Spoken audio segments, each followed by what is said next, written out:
उद्देश्य, क्या है ये उद्देश्य?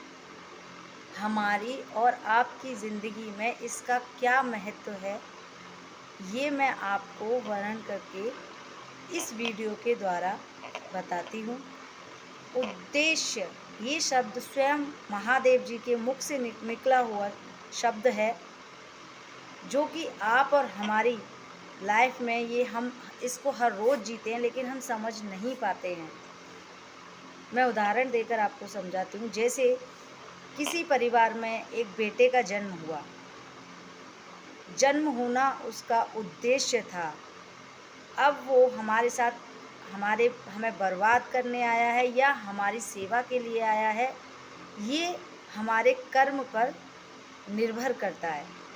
अगर हमने कर्म अच्छे किए हैं, तो वो हमारी सेवा के लिए ही आया है, वो हमारा पिछले जन्म का कर्ज उतारने आया है। और अगर हमने अपने कर्मों को पिछले जन्म में खराब किया है, तो वो हमें निश्चित रूप से बर्बाद करने आया है। जैसे कि जैसे सती माता जिस वक़्त प्रभु श्री राम जी की परीक्षा लेने गई थीं कि ये कौन हैं, ये इस तरीके से, ये नारायण तो नहीं हो सकते जो इस तरीके से विलाप कर रहे हैं वन में सीता जी के लिए। नारायण तो सब कुछ जानते हैं, वो तो त्रिलोक स्वामी हैं। तो वो महादेव जी को बिना बताए उनकी परीक्षा लेने गई थीं, और महादेव जी को तो सब कुछ पता है, लेकिन उन्होंने उनसे ये बात छुपाई।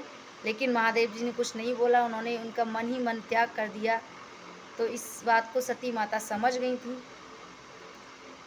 और फिर वो उनके पिता दक्ष जो बहुत अहंकारी थे, उनके यहाँ एक हवन हुआ जिसमें महादेव जी को निमंत्रण नहीं दिया गया था। लेकिन सती माता गई वहाँ पर, तो वो एक उद्देश्य था। और जाकर जब उन्होंने देखा कि मेरे पति का अपमान हो रहा है, तो उन्होंने अपने शरीर को अग्नि में भस्म कर दिया।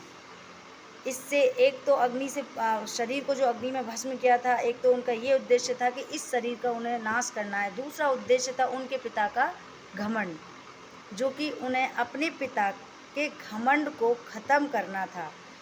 ये तभी संभव था जब वो उस पिता से जन्मे उस शरीर का अग्नि को समर्पित करके भस्म हो जाएं। तो ये दो उद्देश्य थे उस हवन में, जो यज्ञ में उन्होंने अपना शरीर भस्म किया था। तो उद्देश्य से हम सब जीते हैं, लेकिन हम समझ नहीं पाते हैं।